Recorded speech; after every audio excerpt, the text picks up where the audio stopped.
I took my cousin on as a business partner because I wanted to keep it in the family.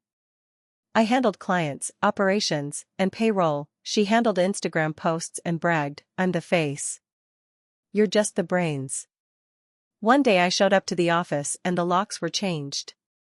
She'd transferred all our assets into a new company, with just her name on it. When I asked why, she said, "It was never going to be our success." My lawyer told me to stay calm, but I was already crafting my revenge. I wasn't raised to expect betrayal from family. My mom always said, "Family's where you start and where you finish." I used to believe that. I don't anymore. I'm 42. Charleston, South Carolina born and raised. I worked in operations and logistics for over 2 decades, warehouse streamlining, vendor coordination, employee scheduling, the works. I knew how to make businesses run smoother, faster, and cheaper. After all those years helping other people get rich, I decided it was time to try it for myself. I started small, freelance consulting. I had no employees, no office, just a laptop and a kitchen table. But I worked hard. Real hard. Cold calls, business visits, working weekends. I started landing clients, manufacturing shops, regional distribution centers, and even a food packaging plant down in Augusta. Within 6 months, I had more work than I could handle alone. That's when I made my biggest mistake. Her name's Brooke. My cousin. My Aunt Sylvia's youngest. She was 31, loud, confident, the kind of woman who turned every conversation into an Instagram caption. She'd been laid off from a PR firm in Atlanta, burned through her savings in under 3 months, and was living back at home trying to figure things out. She came to me one night, said she was inspired by what I was doing. Said she wanted to help. She had ideas about branding and public-facing identity. At the time, I felt bad for her.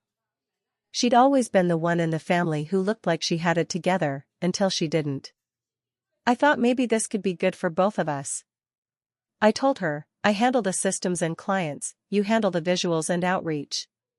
We'd split everything 50-50ths. No salaries yet, just draws as money came in. We signed the paperwork. Official partners. The first 3 months were fine. She set up our Instagram, LinkedIn, and some marketing materials. I gave her admin access to the company website and banking, not because I had to, but because I thought it was the right thing.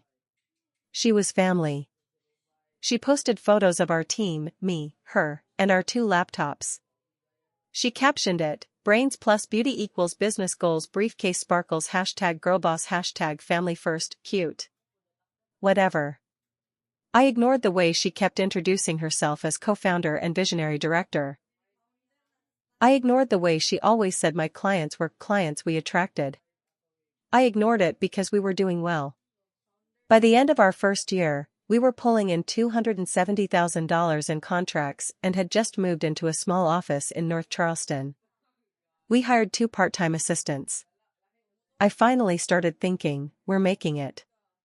Then came the night we landed a contract with a regional textile manufacturer. Huge win. I took us all out for dinner, me, Brooke, and our 2 assistants. During the toast, Brooke raised her glass and said, "To the face and the brains." I bring them in, and he crunches the boring stuff. Everyone laughed. Except me. I asked her later, "What did you mean by that?" She said, "Come on. You know how this works. I'm the face. You're just the back-end guy. Nobody wants to hear about inventory software." I should have seen it then. But I didn't want to start a fight. I brushed it off. Big mistake. Over the next few months, she started making decisions without telling me.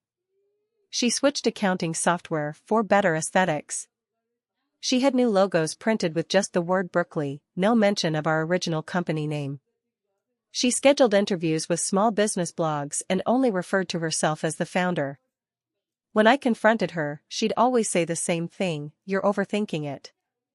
I'm just getting us attention." Then one Monday morning, I pulled into our office parking lot and saw a shiny new decal on the window, Berkeley Operations. No tagline. No consulting partners. Just her name. I tried my key. It didn't work. I stood there for a minute. Stared at the door. Tried the key again, slower this time. Still nothing. I called Brooke. Voicemail. Called again. Voicemail. I knocked on the door. No answer. It was cold out. The kind of Charleston morning where your breath fogs up the glass. After 10 minutes, I drove home and opened my laptop. Tried to log into our company bank account. Access denied. Tried our project management dashboard. Locked out. Company email? Password changed.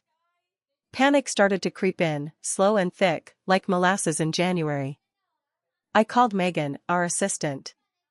She answered on the second ring. Hey, so. Brooke said you were stepping away from the company? What? She told us last Thursday you were dealing with some kind of health crisis. That she was taking over full operations. I've never said that. Never authorized that. I'm still running this company. She got quiet. She also said she bought out your shares, Megan said. She showed us the paperwork. What paperwork? She said you signed a buyout agreement last month. I sat there in silence. My hands were shaking. I said, Megan, listen to me. I didn't sign anything. She just whispered, oh my God. Later that night, Brooke finally texted me. Not a call. Not an apology. A damn text message. It was never gonna be our success. You built a business. I built a brand. Only one of us knows how to sell it. That's when I knew. She didn't just stab me in the back, she'd been carving out her escape plan for months. I drove to my friend Matt's house. He's an attorney who deals in small business law. Showed him everything I could, screenshots, emails, bank statements, even old drafts of our agreement. He rubbed his jaw and said, this is deep. If she forged your signature, it's criminal. But she's done a damn good job covering her tracks. Suing her would be expensive. And she's already moved everything under her name. So what now? He looked at me. You stay calm.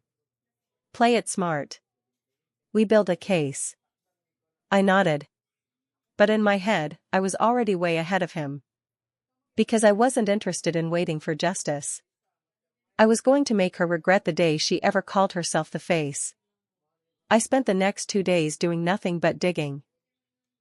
While Brooke was busy posting selfies in the office and tagging #bosslife, I was building a timeline.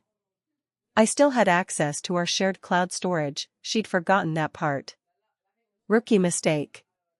I downloaded everything, contracts, invoices, pitch decks, client lists, vendor contacts, emails. I wasn't sure what I'd need, but I took it all. Then I started reaching out, quietly. I called every client we'd ever worked with. Not as the company. As me. I explained, truthfully, that I was no longer with the business. Some of them were shocked. One of them, a factory owner outside Macon, said, wait, you're the one who fixed our vendor logjam. Why the hell aren't you in charge anymore? Brooke had told them I retired. Let me say that again. She said I retired. I started setting meetings. I met clients for coffee, lunch, drinks. I kept it clean. I didn't badmouth her. I just told them the truth. That I was removed without my consent, and she was now running the show solo. And then I let her do what she does best, run her mouth. She started doing podcast interviews. Bragged about being the youngest female founder in the logistics consulting space in the Southeast. Said she built everything from the ground up after years of struggling with useless partners who couldn't see the big picture. She posted a video tour of our office. Called it her headquarters. In one clip, she literally walked past the plaque I paid for and said, "This is where I built the dream." I sent that clip to Matt, my lawyer. "This is perfect," he said. "She's building your case for you." But I had something else in mind. I filed a new LLC. Quiet. Clean. Different name, same services. I built a new website. Bought a couple of domains I knew she'd want later, berkeleyconsulting.com, berkeleyops.com, berkeleyteam.com. She hadn't thought ahead. Then I called Megan. I didn't ask her to pick sides. I just asked her to remember who signed her first paycheck. She told me she'd seen things, Brooke hiding invoices, rerouting vendor payments, deleting client feedback. "She doesn't even read half the reports you used to file," she said. "She just asks me to make her look busy on Instagram." I told her, "You don't have to stay. If you leave now, I'll hire you. Better pay. Real work." She put in her 2 weeks the next day. A week later, I got a message from a supplier Brooke had stiffed. He said, "Your girl bounced a $12,000 payment and won't return calls. What's going on over there?" That was the first ripple. The second came 2 days later when one of our old clients emailed me to say they were looking to switch vendors and wanted to work with me again. I told them I'd already launched a new company. Sent the contract the same day. Over the next month, 5 more clients came back. I didn't poach them. I didn't make a scene. I just waited. Brooke's ego did all the work. She started panicking. I saw it in her posts. Some people just can't stand to see others shine. Not everyone clapping is your fan. I don't chase clients. I attract them. She started going live on Instagram at odd hours. Rambling about loyalty. Trying to sound like a CEO. Then she sent me a message, "You think you can just steal what we built? That's cute." I didn't reply. Instead, I waited for the annual Business Awards banquet downtown, the one where we were supposed to be nominated as a team. I showed up in a navy suit. Brought Megan as my plus one. Brooke was already there. Alone. When they called out the award for Rising Operations Firm of the Year, it went to my new company. She looked like she'd swallowed broken glass. I shook hands with the mayor. Smiled for the cameras. Brooke stormed out before the dessert course. 2 days later, I got served with cease and desist papers. She was accusing me of brand infringement. My lawyer laughed out loud. He filed a countersuit for fraud, theft, and business interference. Brooke hadn't just lost clients. She'd broken laws. The lawsuit wasn't just paperwork, it was war. Brooke posted about it like it was a joke. Screenshots of the court filing with captions like, "Jealousy is the ugliest color, and they always try to come back when they see you winning." But inside, she was unraveling. She made mistake after mistake. Her new assistant, some 23-year-old influencer friend, accidentally posted a story showing Brooke flipping through documents labeled draft, amended partner agreement, backdate. I downloaded it before she could delete it. Sent it to Matt. We got a subpoena for her hard drives the next week. I stayed quiet publicly. No social posts. No press. Just emails, phone calls, and court filings. Meanwhile, my business was growing. Clients who had never even heard of us before were reaching out. Word got around fast, Brooke's company was all sizzle, no steak. Projects ran late. Deliverables missed. She showed up late to meetings or not at all.